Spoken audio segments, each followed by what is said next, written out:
Hey everyone.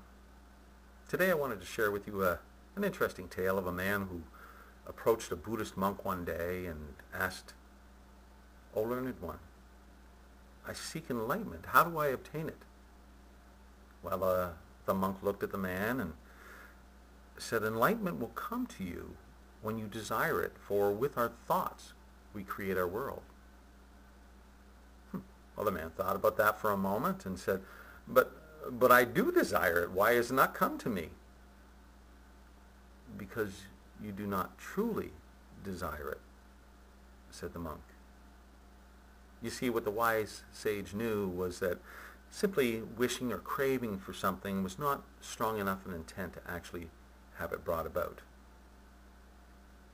Well, as promised, today I'm going to share with you a series of intentions that I have constructed and designed for my own life. Intentions in the area of health, well-being, prosperity, and happiness. But just before I do, I wanted to touch a bit on the methods that I've applied so you might better understand the reasoning behind them. As mentioned previously, there's a myriad of different ways you can state your intention, but the real key is clarity. For me, that clarity came in the way of visual images, more specifically a vision board. Now, what a vision board is, simply put, a vision board is it's a collection of images and photos of events, places, and things that I wish to have take place in my life.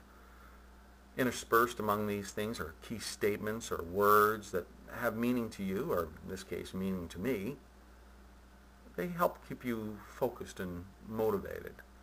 Now, there are many places on the web where you can get more details on creating your own vision board, and I certainly encourage you to do so, as there's a written component that goes with it as well. For now, here's a quick look at the vision board that I've created for myself. So here it is, my vision board. As you can see, it's a collection of different photographs, words, and quotations that have personal meaning to me. The intentions on the board are broken down into 4 basic categories, including travel, health, personal, and adventure.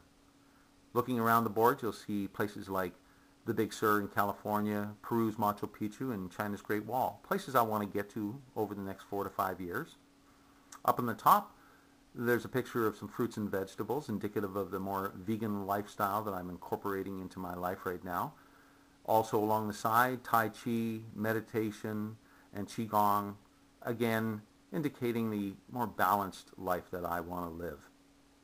Now, as far as personal goals, looking again, you'll see some pictures of a house that's in a more tropical zone, and that's based on my desire to move somewhere a little warmer. I've endured quite a few winters as a Canadian, and I could skip a few.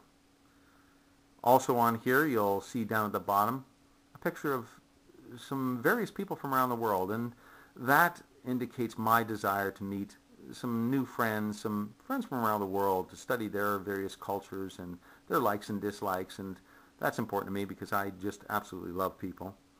As far as adventure, well, there's diving, there's skiing in the Alps, which I've always wanted to do as well. You'll see some whitewater rafting down there along the Colorado River in the Grand Canyon. Also, there's a photograph of some caving, which I really would like to do, just to spend some time in there. So anyway, that's a quick overview of the board and how it's laid out. Now, regardless of which methods you use to create your intentions, I think there's 6 key steps that you have to bear in mind.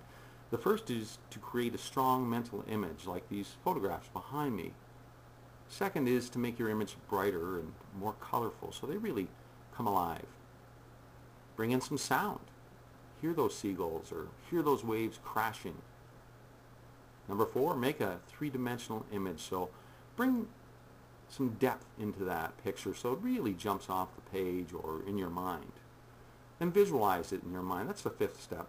Make it a strong visual in your mind. And lastly, step into the visual. Step into that scene. Be on that beach. Be skiing on that hill. Make it come alive for you. And remember, think big. You owe it to yourself and you owe it to the world. As Marianne Williamson said, your playing small does not serve the world. And finally, I think there's some key principles that you have to apply when you're creating your goals. Number one is, do they excite you? Do they scare you a little? Well, they should. Because those that do scare you are probably the right ones. Oh, and as far as that man that desired enlightenment that we spoke of at the beginning, well, that wise monk, he did want to show the man that there was a certain degree of desire that was necessary to bring that about. So he brought the man down to the Ganges River and he forced his head underwater, keeping him down there for several minutes. Well, the man's arms were flailing about and he was trying desperately to get back up. And finally the monk, after the man's lungs were about to burst, he let him back up. Then the monk said, "What was your desire then?" "To breathe. To breathe," gasped the man. The monk smiled. "When you desire enlightenment to that same degree, it shall be yours." Well, there you have it. The markers that I've set out to answer the question first posed: does intention and the law of attraction really work? Once again, I encourage you to subscribe and join me on this journey of the self. Up until now, we've spoken a lot about bringing about new things in our life, but that's going to require that we eliminate some old things. More on that next time. Till then, peace and love.